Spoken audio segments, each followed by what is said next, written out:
Morning students, मेरे इस नए वीडियो में सब लोगों का स्वागत करते हैं। आज बात करने वाले हैं मेडिवल एंड मॉडर्न हिस्ट्री के बहुत ही फेमस एक हिस्टोरियन के बारे में, जिनका नाम है डॉक्टर सुरेंद्रनाथ सेन। डॉक्टर सुरेंद्रनाथ सेन का जी ये टॉपिक नेट सेट के एग्जाम में आता है। जो लोग कोर्स वर्क करोगे, एमफिल पीएचडी, एमफिल तो अभी है ही नहीं, पीएचडी या उसमें जो कोर्स वर्क में ये हिस्टोरियोग्राफी का जो पेपर है उसमें ये टॉपिक रहता है। स्पेशली मॉडर्न हिस्ट्री के सब्जेक्ट में जो पढ़ रहे हो तो उसमें ये इनके बारे में जरूर पढ़ना है। तो जो क्वेश्चंस हम लोगों के जहन में आते हैं कि डॉक्टर सुरेंद्रनाथ सेन कौन थे, इनका भारतीय इतिहास में इनका क्या योगदान रहा। तो आज ये पहले से अंत तक ये वीडियो जरूर देखो और हम कोशिश कर रहे हैं थोड़ा बहुत इनके बारे में इंफॉर्मेशन देने के लिए। शुरुआत में इनके बारे में, पहले जीवन के बारे में इनको बता देते हैं, इनके बारे में बता देते हैं। इनका जन्म हुआ था 1890 में वर्तमान बांग्लादेश के बरिशाल डिस्ट्रिक्ट में। इनका जो एजुकेशन सिस्टम 1906 में कोलकाता विश्वविद्यालय एंट्रेंस एग्जाम में पास करने के बाद शुरू हुआ। 1908 में इन्होंने एफए पास किए, फर्स्ट आर्ट्स जिसको बोलते हैं, और उसके बाद इनका पढ़ाई छूट गया था। दूसरा फिर 1911 में इन्होंने फिर से पढ़ाई शुरू किए और इस बीच उन्होंने बंगाल के नदिया डिस्ट्रिक्ट में कुछ दिन के लिए एज ए प्राइमरी टीचर कुछ काम किए थे एक पाठशाला में। तो फिर 1911 में उन्होंने पढ़ाई शुरू किए। यहाँ पर पढ़ाई कहाँ शुरू किए थे? बांग्लादेश के जो ढाका कॉलेज है वहां पर। और ढाका कॉलेज में इनका एक टीचर के साथ इनका मुलाकात हुआ। बहुत अच्छा वो टीचर पा चुके थे। इनका नाम था रिचर्ड ब्यूरी रामसबोथम। तो इनका जो स्पेशलिटी था वो रेवेन्यू सिस्टम के बारे में, मतलब सिराज के अर्थात पलासी बैटल के बाद जो रेवेन्यू सिस्टम, उनके बारे में ये हिस्टोरियन थे। तो बहुत ही फेमस हिस्ट्री के सब्जेक्ट प्रोफेसर थे उस जमाने में। 1913 में इन्होंने सेकेंड डिवीजन में हिस्ट्री ऑनर्स के साथ पास किए और 1915 एमए में फर्स्ट क्लास लेके, उस जमाने में ढाका कॉलेज जो है वो कलकत्ता यूनिवर्सिटी के अंदर में आता था, तो अनुमोदन प्राप्त था। वहां पर पीजी कोर्स भी किया जाता था, मतलब एमए का क्लास होता था वहां पर। तो ये इनका अर्ली स्टेज, अर्ली लाइफ और कर्म जीवन के बारे में अगर हम थोड़ा सा बता देते तुम लोगों के सामने। कर्म जीवन इन्होंने शुरू किए थे भारत के उस जमाने में मध्य प्रदेश और जो बेरार जो गवर्नमेंट था वहां का, जबलपुर का जो एरिया, वहां पर रॉबर्टसन कॉलेज है। रॉबर्टसन कॉलेज में हिस्ट्री के प्रोफेसर ऑफ हिस्ट्री के पोस्ट में उन्होंने काम किए। 1917 में वो कलकत्ता यूनिवर्सिटी आए। कलकत्ता यूनिवर्सिटी में उन्होंने लेक्चर इन हिस्ट्री पद में उन्होंने काम किए। फिर तुम लोगों को बता देते, इसी दौरान इनका जो फेमस टेक्स्ट है ये administrative history of the Marathas, जिसके बारे जिनको लेकर इन्होंने पीएचडी भी किए, वो फेमस हुए। तो ये टेक्स्ट इन्होंने इस दौरान ही ये टेक्स्ट इन्होंने इस दौरान लिखे और पीएचडी भी किए। और इनके बारे में ये भी कहा जाता है कि एसएम एडवर्ड्स फिर चले गए ऑक्सफोर्ड कुछ दिन के लिए। एसएम एडवर्ड्स के अंडर में इन्होंने बीलिट डिग्री किए। और इस दौरान इनका जो टाइटल था, जो जिसके ऊपर इन्होंने किए, वो है military systems of the Marathas. तो कोलकाता विश्वविद्यालय फिर लौटे और उसके बाद 10 साल उन्होंने नौकरी किए। और कलकत्ता विश्वविद्यालय में इन्होंने Ashutosh professor of medieval and modern history के पोस्ट पर काम किए थे। 10 साल काम करने के बाद 1939 वो इंपीरियल सेंट्रल गवर्नमेंट के जो दफ्तर था, इंपीरियल रिकॉर्ड्स डिपार्टमेंट्स के कीपर ऑफ रिकॉर्ड्स पद में चले गए, क्योंकि और इस डिपार्टमेंट का नाम चेंज हो गया था। भारत में जब इंडिपेंडेंट मिला भारत को, इस डिपार्टमेंट का नाम हो गया नेशनल आर्काइव्स ऑफ इंडिया। तो वहां के चीफ पोस्ट पर भी बहुत दिन रहे थे। तो ऐसा कहा जाता है कि इनका जो एंड वाला सिस्टम, मतलब 50 के दशक में इन्होंने मतलब दूसरे हाफ कैरियर के दूसरे हाफ हम लोग बोल सकते हैं। 50 के दशक में इन्होंने दिल्ली यूनिवर्सिटी में हिस्ट्री के प्रोफेसर पोस्ट पर कुछ दिन काम किए। फिर दिल्ली यूनिवर्सिटी के वाइस चांसलर के पोस्ट पे भी थे। और रिटायर करने के बाद ऐसा विजिटिंग प्रोफेसर के तौर पर इन्होंने मार्किन युक्त राष्ट्र, जिसको हम लोग बोलते हैं अमेरिका, तो विस्कॉन्सिन यूनिवर्सिटी में थोड़े दिन पढ़ाए थे। और ऑक्सफोर्ड यूनिवर्सिटी इन्होंने ऑनररी डिग्री इनको दिया गया था ऑक्सफोर्ड यूनिवर्सिटी से। 1962 में इनका जुलाई के मंथ में इनका देहांत हो गया था। तो अब आते हैं क्यों फेमस है डॉक्टर सुरेंद्रनाथ सेन। हिस्टोरियन के रूप में वो बहुत ही फेमस है डॉक्टर सुरेंद्रनाथ सेन। डॉक्टर सुरेंद्रनाथ सेन का जो कार्डिकल कलकत्ता यूनिवर्सिटी में रहा, वो सबसे ज्यादा काम यही इस दौरान ही किए थे। 1917 के दौरान जब वो आए थे कोलकाता यूनिवर्सिटी में, वहाँ उस जमाने में भारत के बहुत ही जाने माने एजुकेशनलिस्ट आशुतोष मुखोपाध्याय सर इनको लाए थे, जो नए नए उस जमाने में जो पीजी कोर्स कलकत्ता यूनिवर्सिटी में शुरू हुआ था मॉडर्न हिस्ट्री सेक्शन में। इससे पहले एंशिएंट हिस्ट्री सेक्शन में बहुत सारे दिग्गज हिस्टोरियंस रिसर्च करना शुरू कर दिए थे। उनमें से आरसी मजुमदार या ऐसे डीआर भांदरकर और एच.सी. रॉय चौधरी, राजेंद्र लाल राय जी, राधा कुमुद मुखर्जी, तो ये लोग काम कर चुके थे। और ये डॉक्टर सुरेंद्रनाथ सेन जो अपना पूर्वसूरी पाए थे, ग्रांडाफ रानाडे और डॉक्टर जोधुनाथ सरकार, सर जोधुनाथ सरकार जिसको हम बोलते हैं, वो हम लोग जानते हैं इनके बारे में। तो ये इनके पूर्वज थे। पूर्वज मतलब इस डिपार्टमेंट में कलकत्ता यूनिवर्सिटी में काम करने का मौका मिला। इनका जो मेन काम है हिस्ट्री में वो है मराठा के ऊपर, Maratha administrative system, Maratha military system के ऊपर काम किए थे। ऐसा कहा जाता है कि उस दौरान बंगाल में स्वदेशी मूवमेंट चल रहा था। बरिशाल इनका जो जन्म स्थान था, बहुत ही जो बंगाल जो स्वदेशी मूवमेंट चल रहा था उस वक्त बहुत इन्फ्लुएंस था, शायद उसी से ये अनुप्रेरणा लिए थे और मराठा के ऊपर इन्होंने काम करना शुरू किया।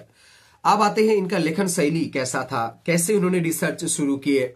ऐसा डॉक्टर सुरेंद्रनाथ सेन कहते हैं कि वो ट्रांसलेशन के ऊपर ज्यादा ध्यान नहीं देना चाहते थे, क्योंकि उनको लगता है कि अगर किसी चीज को अगर सही ढंग से करना है तो उसके जो सोर्स होना चाहिए उसके ऊपर घुसना चाहिए और उसको परखना चाहिए, एग्जामिन करने के बाद लिखना चाहिए, फिर जाके असली हिस्ट्री आपको पता चलेगा। इसलिए वही काम इन्होंने किए। और इस दौरान मराठा की हिस्ट्री के बारे में, एडमिनिस्ट्रेटिव सिस्टम के बारे में लिखने के लिए तो उन्होंने 3 लैंग्वेज इन्होंने सीखे। अंग्रेजी में बहुत अच्छे थे ये डॉक्टर सुरेंद्रनाथ सेन। 3 लैंग्वेज ये थे, मराठी, फारसी एंड पोर्तुगीज इन्होंने सीखा। और उसके बाद ऐसा माना जाता है अर्ली स्टेज में इन्होंने 2 टेक्स्ट अनुवाद किए थे। एक है सभासद बाकरे जो शिव छत्रपति के नाम से फेमस है, और इनका इंग्लिश अनुवाद किए थे। और दूसरा फॉरेन बायोग्राफीज ऑफ शिवाजी। ये 2 टेक्स्ट से ही पता चल गया था कि शिवाजी और मराठा के ऊपर इनका बहुत ही बड़ा इंटरेस्ट है। अब आते हैं मेन बुक, जिस 2 बुक के चलते, हालांकि 2 बुक नहीं 3 बुक, तो जिस पहले बुक के चलते उनका नाम रोशन हुआ, मतलब उनका कंट्रीब्यूशन रहा भारतीय इतिहास में, वो है administrative system of the Marathas.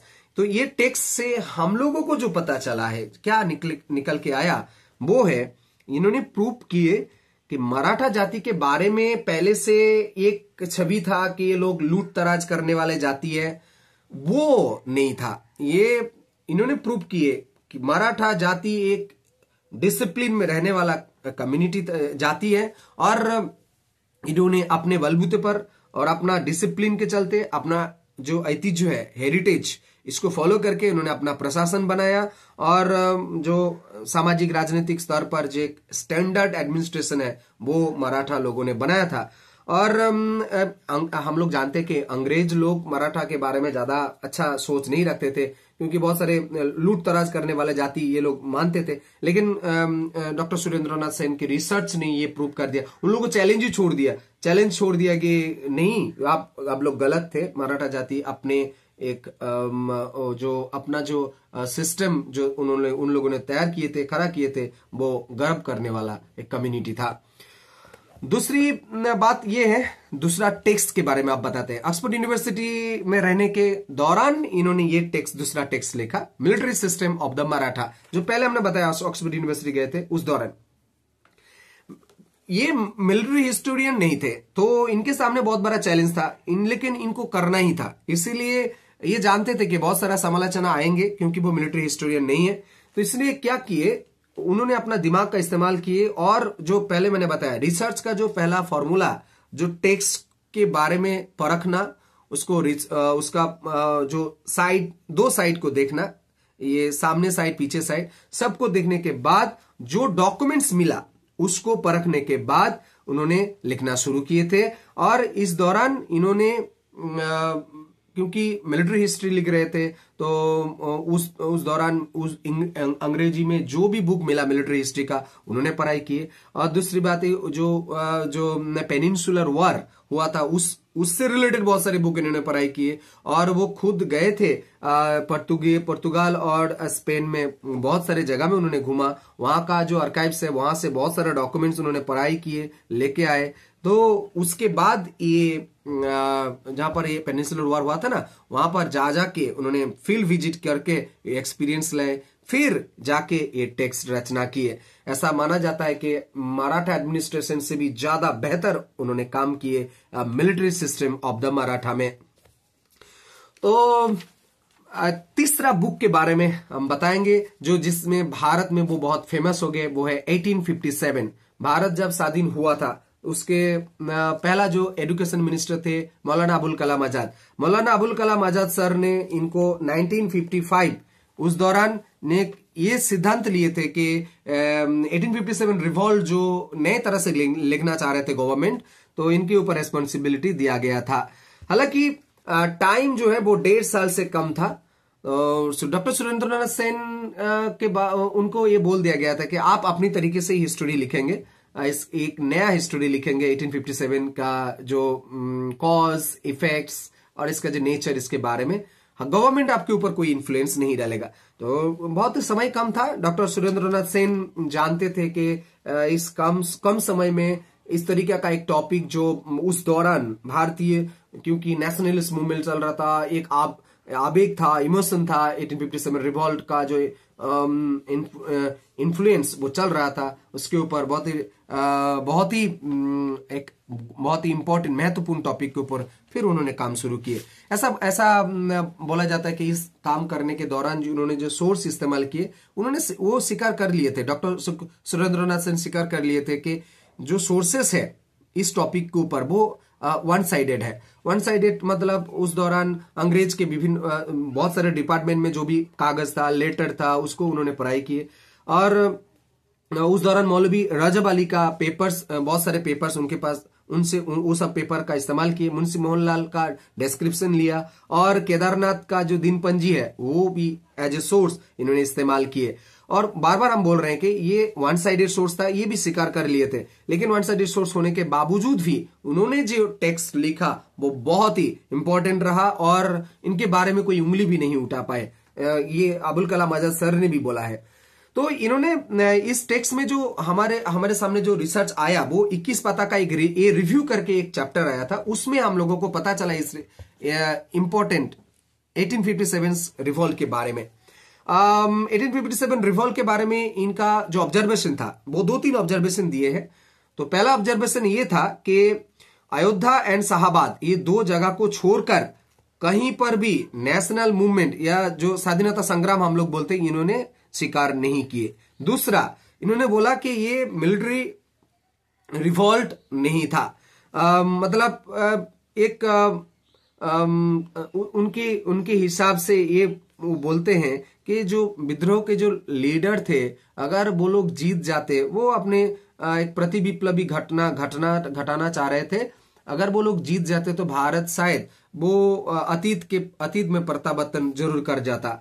तो एक उस जमाने में ऐसा था कि एक साधारण आदमी जो एरिस्टोक्रेट क्लास, मतलब अभिजात श्रेणी जो था, वो समान विचार आशा नहीं कर सकता था उस दौरान, और एक प्रजा तालुकदार के दया के ऊपर ही निर्भरशील था। और जब उस दौरान चोरी का शास्ति जो था वो अंगच्छेद ऐसा बोला जाता है। इस दौरान इस टाइप का एक भावावेगपूर्ण जो इमोशनल है वो तत्व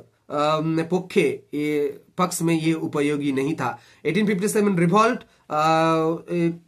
इसके चलते सब लोग, सभी लीडर्स नेशनल जो स्वाधीनता संग्राम के स्तर पर उन्नीत किया गया था उस दौरान।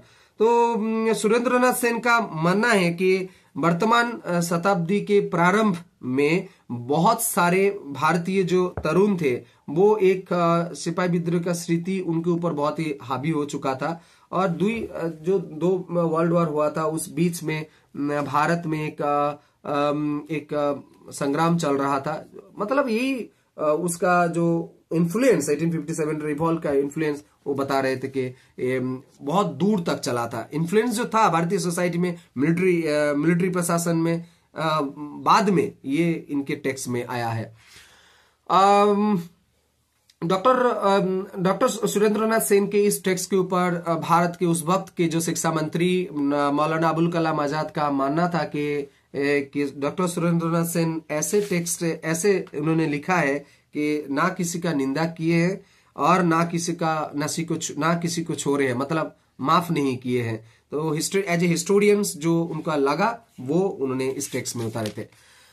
तो ये हिस्टोरियंस ये सब काम करने के बाद भी बहुत सारे छोटा मोटा काम भी इन्होंने छोटा मोटा जो टेक्स्ट इन्होंने भी लिखा था। जैसे बहुत सारा आर्टिकल्स इनका आए हैं। इंपॉर्टेंट आर्टिकल में से हम तुम लोग सामने बता देते हैं। Studies in Indian history, of the main track, early career of Kanhoji Angria, ये सब टेक्स्ट आए। ये इलाहाबाद सेशन 1938 में इंडियन हिस्ट्री कांग्रेस के जो अली मिडिबल एंड राजपूत जो सेक्शन था उनके प्रेसिडेंट बने थे। उसके बाद 6 साल के बाद मद्रास इंडियन हिस्ट्री कांग्रेस के सेक्शन में वो प्रेसिडेंट बने थे।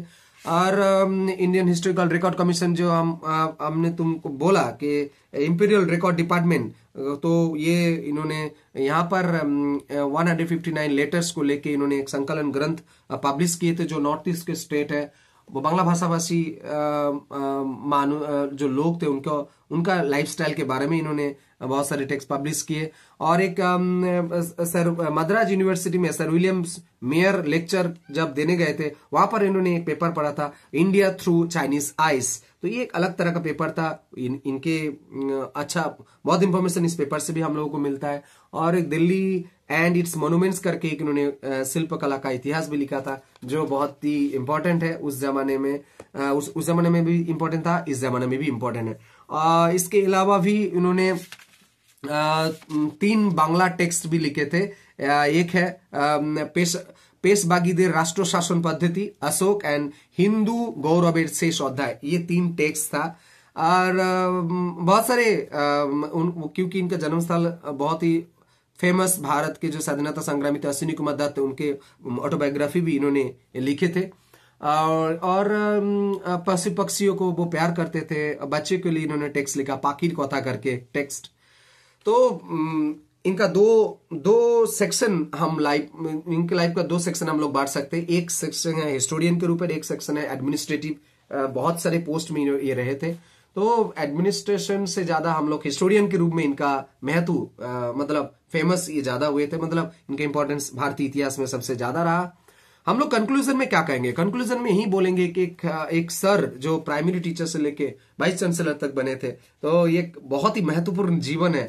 और लाइफस्टाइल, ये कोई स्पेशल स्कूल नहीं बना के गए, लेकिन ये बहुत स्टूडेंट को प्यार करते थे, स्टूडेंट को मदद करते थे। और इनका जो लिखने का जो स्टाइल, अगर कोई आने वाले रिसर्चर अगर काम करना चाहते हैं कि 17th century, 18th century, 19th century के ऊपर, तो इनका जो राइटिंग है इनके ऊपर ये जरूर पढ़ना पड़ेगा, इनको जरूर पढ़ना पड़ेगा। और हो सकता है कि आने वाले दिनों में बहुत सारे डॉक्यूमेंट्स थोड़ा चेंज करना पड़े, लेकिन इनको हटा के कोई इस दौरान का हिस्ट्री कोई नहीं लिख पाएगा।